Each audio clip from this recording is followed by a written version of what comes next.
একদম আর্মড বাহিনীর বিরুদ্ধে আপনার মানুষ লড়াই করতেছে, নিরস্ত্র বাহিনী, নিরস্ত্র মানুষ। জি সেই জায়গায় তাদের তো কৌশল হবে, তারা আন্দোলনে কখনো রাজপথে নামবে, রাজপথ দখল করবে, কখনো রাজপথ থেকে চলে আসবে। এটা তো যে কোনো লড়াই সংগ্রামের কৌশল। আপনি 2 পা আগাবেন, জি 3 পা পিছাবেন, আবার 4 পা এগিয়ে যাবেন। মানে যারা মেরেছে তারাই আবার শোক পালন করছে। এর চাইতে বড় ঠাট্টা আর মশকরা তো কিছু হতে পারে না। হুম এই আদালতের উপর আসলে আস্থা রাখার কোনো জায়গা নাই। হুম এরকম মনে হচ্ছে আদালত মনে হয় হুট করে কোত্থেকে ঘুমাইছিল, ঘুম থেকে উঠে দেখলো ওমা, এ তো ডিবি অফিসে নিয়ে ভাত খাওয়াচ্ছে তুলে ধরে, এ তো মহা অন্যায়। মনে হচ্ছে এই প্রথম ডিবি অফিসে কাউকে ধরে নিয়ে ভাত খাওয়াচ্ছেন হারুন হারুন সাহেব, আর আমাদের আদালত এটা দেখতে পারলেন। আমি এই আদালতের কেন এই গোটা সিস্টেমটার উপরই আর কোনো আস্থা রাখার সুযোগ দেখছি না। এবং আমার কাছে মনে হচ্ছে যে সবচেয়ে মজার বিষয়, মানে ইম্পর্টেন্ট বিষয় হচ্ছে সম্প্রতি যে আমাদের দেশে গণহত্যা হয়ে গিয়েছে, এটা নিয়ে কিন্তু সরকার ভালো রকম বেকায়দে আছে। যদিও সেটা আপনার বোঝা যাচ্ছে না, কারণ বাংলাদেশে ধরেন কালচারাল যে ডোমেইন সেটা আওয়ামী লীগ নিয়ন্ত্রিত, বা আওয়ামী লীগের সেখানে ভালো প্রভাব আছে। গণমাধ্যম তো অনেকটাই নিয়ন্ত্রিত, অনেকটা না পুরোপুরি নিয়ন্ত্রিত। যেই কারণে হচ্ছে কি এই সরকারের যে বাজে অবস্থা, খুব দুরবস্থার মধ্যে দিয়ে যাচ্ছে, এইরকম একটা গণহত্যা করার পরে যে তারা দেশে বিদেশে সমালোচিত হচ্ছে। ধরেন গার্ডিয়ানের শেখ হাসিনাকে ডিক্টেটর বলেছে, ইকোনমিস্টের ডিক্টেটর বলেছে, বাংলাদেশে কোনো গণমাধ্যমে কিন্তু এই লেখা ছাপায় নাই।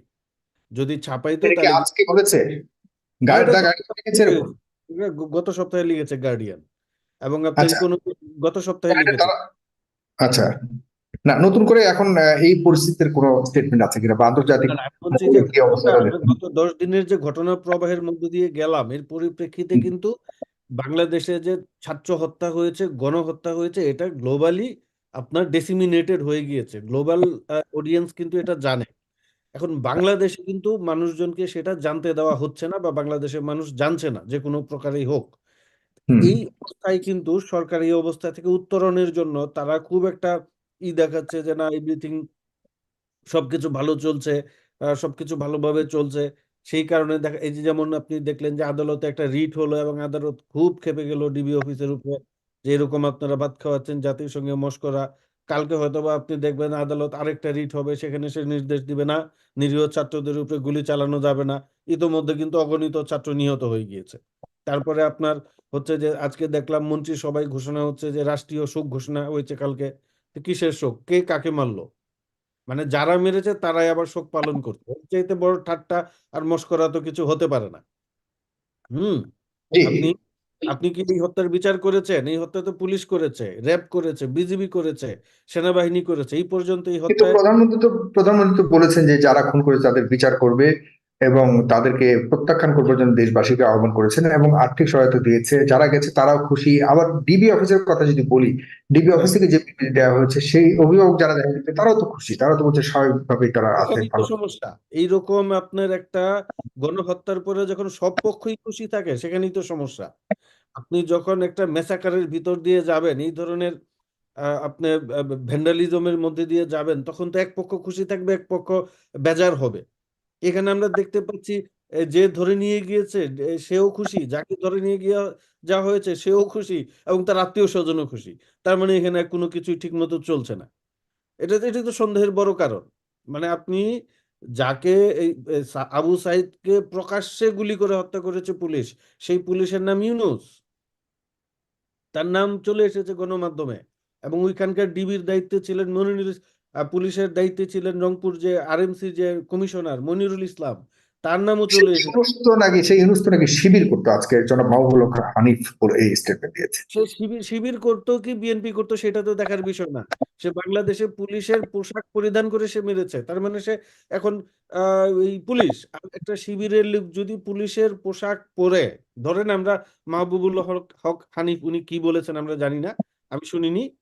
এখন ধরেন তিনি আজকে বলেছেন, স্টেটমেন্ট দিয়েছেন যে পুলিশ আপনার আবু সাইদকে মেরেছে, সে শিবির করতো বা শিবিরের সে যদি শিবির করে থাকে, এবং যদি সে শিবিরের পোশাক পরে এখানে স্যাবোটাজ করে থাকে, তাইলে হচ্ছে ওই রংপুর যে মেট্রোপলিটন সে পুলিশ। পুলিশই কিন্তু শিবিরের হ্যাঁ, সমর্থক, সেটাই বলতেছে। সেটাই বলছি, সে যদি শিবিরের সমর্থক হয়ে এই কাজটা করে থাকে, ধরেন যে ভিতর থেকে নাশকতা করেছে সরকারকে বেকায়দায় ফেলানোর জন্য। এইটা যে এতদিন জানলেন না মাহবুবুল হক হানিফ, আজকে জানতে পারলেন। এই জন্য ওনার জাতির কাছে ক্ষমা চাওয়া উচিত এবং স্বরাষ্ট্রমন্ত্রীর পদত্যাগ করা উচিত, স্বরাষ্ট্র সচিবের পদত্যাগ করা উচিত, গোটা প্রক্রিয়ায় যারা এর সঙ্গে জড়িত তাদেরকে ট্রায়ালে নেওয়া উচিত। এইভাবে ও জামাত করে, ও শিবির করে, বিএনপি করে আপনি দোষ চাপাই দিবেন কেন? মৃত্যুর আগে জানতেন না? ও যে হত্যাকাণ্ডের আগে জানতেন না? এত গোয়েন্দা আপনাদের যে কোথায় কে বসে থেকে রাতের বেলায় 10 জন বসলে গিয়ে ধরে ফেলেন। আর শিবিরের একটা লোক দীর্ঘদিন ধরে পুলিশে কাজ করছে, আপনারা জানতেই পারলেন না। আবু সাইদকে হত্যার পরে হুট করে স্বপ্নে পেয়ে গেলেন যে সে শিবির করে। এই ধরনের বাকোয়াজি ফাত্রা কথাবার্তা মানুষ আসলে পছন্দ করছে না। তারা হয়েছে কি, আপনার যখন একটা দেশে ফেসিবাদ থাকে, ফেসিবাদে তো স্তুতি গাথা থাকে, স্তুতি গাথার লোকের অভাব নাই। এরা তো ধরেন যে সবসময় yes sir, yes boss, yes sir করতে থাকে। কিন্তু পতন যখন ঘনিয়ে আসে তখন দেখে যে আশেপাশে আর কেউ নেই। তারা এখন যে করেই হোক এটাকে রাজনীতিকীকরণ করতে চাইছে, কিন্তু হুম। যেহেতু এটা একটা অরাজনৈতিক আন্দোলন তারা কোনোভাবেই করতে পারছে না। তারা ঘুরে ফিরে মোটামুটি আসতেছে। বোধহয় আপনিও বা আন্দোলনের প্রতি কতটা আস্থাশীল? আপনার কাছে কি মনে হয় তারা এখন নতুন করে আবার যে গতকালকে থেকে নতুন ঘোষণা তারা দিচ্ছে, নতুন করে আন্দোলন শুরু করছে, সেই আন্দোলনের ভবিষ্যৎ নিয়ে কতটুকু আপনি আহ আমি আশ্বস্ত? পুরোপুরি আশাবাদী। দেখেন, আমাদের কিন্তু গণ অভ্যুত্থান হয়েছিল 1969-এ, আর আমরা স্বাধীন হয়েছি 1971 সালের 16ই ডিসেম্বর। বেশি দূরে যেতে হবে না তো আপনার ইতিহাসের উদাহরণ জানতে হলে। এটা তো এই ধরনের বিপ্লব, আমরা যেই জগদ্দল পাথর আমাদের মাথার উপর চেপে বসেছে এটাকে সরানোর জন্য তো সময় লাগবে। এই পাথর চেপে বসেছে আমাদের দেশে 16-17 বছর হয়ে গেল। সেইখানে আপনাকে এটাকে সরাতে তো সময় লাগবে। এটা তো এরকম না যে আপনি হঠাৎ একদিন সকালে ঘুম থেকে উঠবেন, বিপ্লবী হয়ে যাবেন, মাঠে নামলেন, স্লোগান দিলেন, বিকেল বা দুপুর নাগাদ বিপ্লব সম্পন্ন হয়ে গেল, সন্ধ্যাবেলা হুম। বিপ্লবীদের চা নাস্তা খেতে বসবেন। এটা এরকম কিছু না। এখানে আপনাকে দীর্ঘ সময় লড়াই করতে হবে। কারণ আপনি এখানে টোটাল রাষ্ট্রীয় মেকানিজমের বিরুদ্ধে লড়াই করছেন। এখানে আপনার টোটাল যে আপনার নিরাপত্তা বাহিনী আছে, আমাদের সেনাবাহিনী আছে, বিজিবি আছে, র্যাব আছে, আনসার আছে, হুম। এদের একদম আর্মড বাহিনীর বিরুদ্ধে আপনার মানুষ লড়াই করতেছে, নিরস্ত্র বাহিনী, নিরস্ত্র মানুষ। জি। সেই জায়গায় তাদের তো কৌশল হবে, তারা আন্দোলনে কখনো রাজপথে নামবে, রাজপথ দখল করবে, কখনো রাজপথ থেকে চলে আসবে। এটা তো যে কোনো লড়াই সংগ্রামের কৌশল। আপনি 2 পা আগাবেন, জি। 3 পা পিছাবেন, আবার 4 পা এগিয়ে যাবেন। তার মানে আপনি মনে করছেন যাই দেখা যাক আগে পিছে বা দুপা আগে পিছে যাই করছে তারা আন্দোলনের, তারা পিছপা হচ্ছে না, আন্দোলন চালিয়ে যাচ্ছে এবং আপনি চালিয়ে আশাবাদী? যাচ্ছে এবং আমি তাদের কৌশল সম্পর্কে খুবই, আমার কাছে মনে হয়েছে খুবই বুদ্ধিদীপ্ত কৌশল নিয়েছেন। এবং এই যে আজকে ডিবির কাছে গিয়ে এই যে যাদের এই যে সমন্বয়কদের আটক করা হয়েছে, তাদের হুম। আত্মীয় স্বজন হেসে হেসে কথা বলেছেন, আমি মনে করেছি এটা তাদের সঠিক কৌশল। কারণ ওইখানে গিয়ে গান পয়েন্টে দাঁড়িয়ে অত্যাচারিত হওয়ার চাইতে হেসে হেসে কথা বলে ওখান থেকে বেরিয়ে আসতে হবে। বেরিয়ে এসে আবার দেখবেন যে সময় সুযোগ মতো তারা কথা বলতে শুরু করবে। এটাই তো হবে, এটাই আচ্ছা। তো কৌশল, যুদ্ধের কৌশল তো এটাই। সেখানে তো আপনি যুদ্ধের কৌশল তো এরকম না যে বন্দুকের মুখে পড়ে সবসময় আপনাকে বুক পেতে দিতে হবে। আপনি কখনো সাহসী হবেন, বুক পেতে দিবেন, কখনো আবার ওদের বুকে আঘাত করবেন, সেটাই নিয়ম।